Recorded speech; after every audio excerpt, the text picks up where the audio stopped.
ఏర్పాట్ల పేరుతో జీహెచ్ఎంసీ అధికారుల దోపిడీకి పాల్పడ్డారని మల్కాజ్గిరి కార్పొరేటర్ శ్రవణ్ ఆరోపించారు. ప్రతి చెరువు సుందరీకరణ, బేబీ పాండ్స్ ఏర్పాట్లు, లైట్ సిస్టమ్స్, క్రేన్స్, జేసీబీ సామాగ్రి, పాట్ హోల్స్ రిపేర్ పేరుతో నిధులు పక్కదారి పట్టించారని ఆరోపించారు. పండుగ తర్వాత ఏర్పాట్ల పేరుతో పనుల టెండర్లు పెట్టటమేంటని వాపోయారు. వెంటనే జీహెచ్ఎంసీ కమిషనర్ అమరపాలి రాష్ట్ర ప్రభుత్వం సమగ్ర విచారణ కోసం ప్రత్యేక కమిటీని వేయాలని డిమాండ్ చేశారు.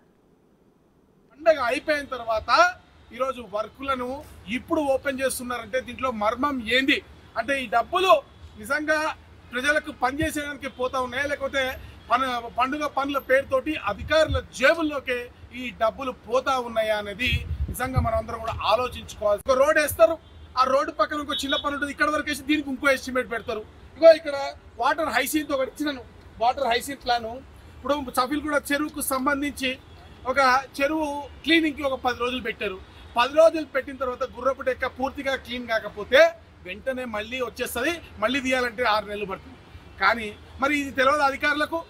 ఇది అంటే ఈ 10 రోజులకు మాత్రమే డబ్బులు పెట్టి దాంట్లో ఎంతవరకు తీస్తే మాత్రం అంతవరకు తీసి మళ్ళీ అక్కడ వరకు ఆపేసి మళ్ళీ టెండర్లు పెడతామని చెప్పి దోమలకు కూడా అంతే.